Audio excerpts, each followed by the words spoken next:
Congo Nanganayo avec Joe Pepe Mvunzi. Congo Nanganayo avec Joe Pepe Mvunzi. www.congonanganayo.tv. Mbote Mwana Mboka. Merci maman. Vous allez bongo secrétaire général. Il y a le mouvement populaire pour la révolution, MPR aussi. Le lot Moni va présenter officiellement et pas il y a membre surtout les cadre. Il y a MPR et pas il y a président national Alain Dilango. Il y a PCO confiance. Tokolinga on s'est présenté Yomoko. On peut s'appeler il y a combo na yo. Peu biso zaka kaya Équateur topé aux alliés.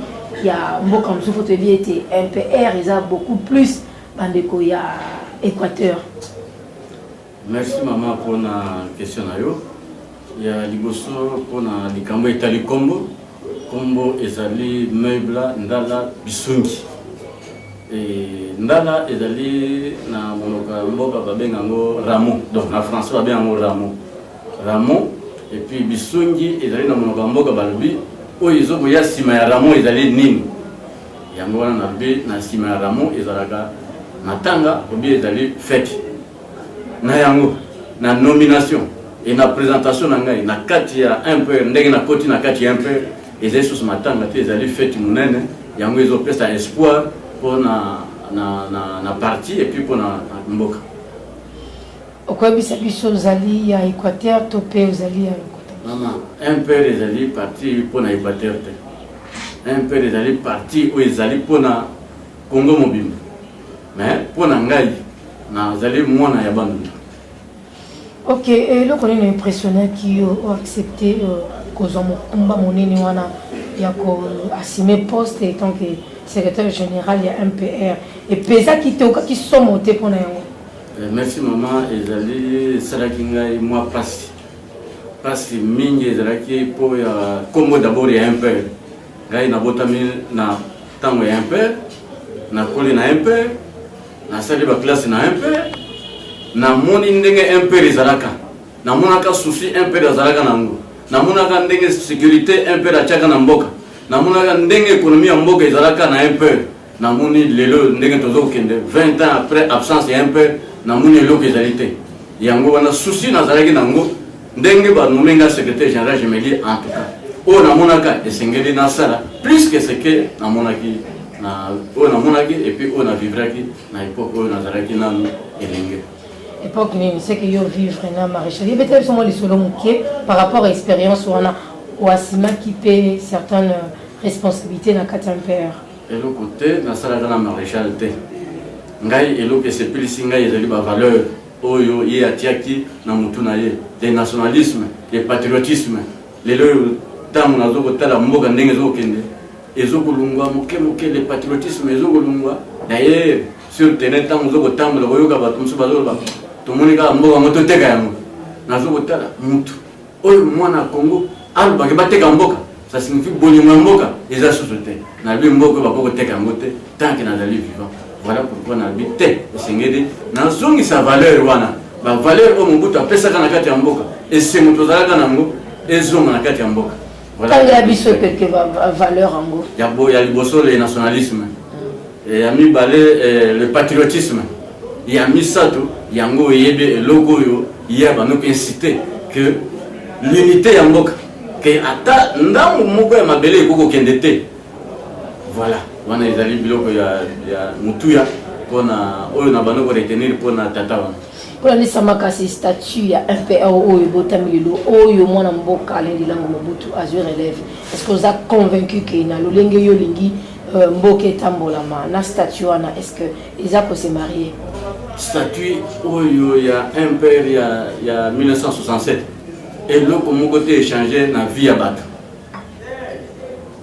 Ba oyo notre objectif nyos oyo ezalaka na statut en 1967 il est vrai que le monde peut subir un changement ébélé. Nous pensons que le statut autour na ndenge esaleli na biso mo ba modification mais vraiment sinon ils ont gardé quand même valeur nango jusqu'à ce jour. Vision oyo nango ko apporter un plus na MPR ko sunga pe mona mboka Alain Dilango oyo ye a telemi vraiment albi mokako soit to kende to la musa sous MPR. nakanisi outi koloba awa et na outi ko yebison que na outi ko la présenter comme secrétaire général. Secrétaire général ezali musala ya mukete ezali ya munene.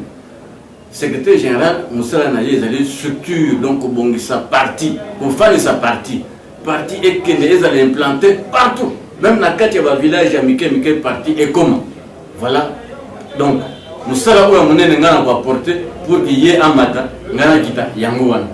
Mais nazo que le mo moke mo na mboka parce que ina tamo ko boiza nungu c'est comme eza makasi tozana année électorale oyo tozomona ba plateforme tozomona ba mariage ya ba parti politique ezo salema bino bozaka bino moko bozata na boa boza lié na eloko na parti mususuté na plateforme moko te yo ndimi o assumé poste wana tant que secrétaire général est-ce qu'on ndimi était beaucoup arrivé na milengi wana ou comment mama moni likambo uti koloba ba parti politique ebele parti politique ebele ya kombo ezali ya bakombo sur terrain eloko moko ezate bakombo wana nyonso ba parti politique mais bango ba participer na situation tozana ngo na kati ya mboka ekufi bango bazokoloba ototeka mboka mpona nini c'est parce que le pays est vraiment détruit une existence donc na koloba une existence absence à l'état absence de communication entre le pouvoir et le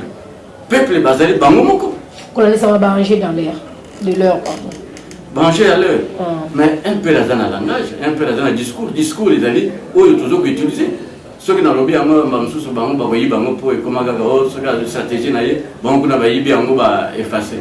Nous pensons que d'ici là vous allez voir comment maintenant sur le terrain surtout que toujours préparer 50e anniversaire il y a parti donc vous fêtez le 20 mai vous comment faites vous là il y a makasi et puis et vous kanga bango minoko ba ko lo ba susute na ba parti musutomoni ba alliance mususu zo sana parti na kati ya parti ba tumsu ba ke signer alliance mais ba zo ba mutu o ba signer na ye par alliance wana yete azambu mamabe to bi kaka ye wana te bango nyonso azambu mamabe ceux qui ont commis de la situation de la mort de l'homme qui est kaka bango wana les mêmes personnes bazo uzonga gaga bakende bazonga bakende c'est bien le mbuma malamu biso tozali mbuma malamu les seuls mbuma malamu etikali kaka biso pour participer dans ba négociation na bango te to participer le logo moko te yo moko yebi le logo mboka ezali gérer na bato ba mandat esila ba fanda na bango ezala bato oyo bazo kendo koyoka na bango ba négociation bazo signer ba accord pour que bango batikala biso na ba accord wana ba négociation un peu na kati azate un peu de yebi bango te un peu la yiga na discours ya bilan na bango ezali nini so ezali positif bon ba fanda bango ndenge bazo lo bango mais tolobi que bilan ezali très très négatif yango toye sa peuple balongola bango biso tozonga to récupérer pouvoir wana tosalela bango pour devise na biso ezali servir et non se servir tozokoma na suka mwana mboka mais tolinga toyebeza eloko moko ezotangama déjà na ceci bien qui matite pour que bimisa mboka na crise oza conscient que mboka eza na crise eza na kao balobi ete esengeli na troisième dialogue esengeli mpe lisusu remaniement esalama na niveau ya gouvernement. Est-ce que quand ici les mamies balane comme Missamboka na kao topé ce qui toqué na dialogue beaucoup à la participer beaucoup à la position MPR et beaucoup à la ligne topé la remaniement pour ça ce qui le sollicité président national Nabino pour que a remplacer Bongawana étant que premier ministre conseil de l'OPC. Merci merci et heureusement yo big ezali nous biso lelo yo tebi ki tozoke na élection. Pensez à un peu des élections. Ndé moye a lelo moni biso tozali na réunion kuna kaka élection. Toza na eloko ya makambo yo accord yango ebe mboka tena sika ko tozali lelo batu bazali na mandat peuple apesi bango mandat bango na bafandi bazoko sakana na mbonga l'état bazoko détruire bazo détourner mbonga l'état.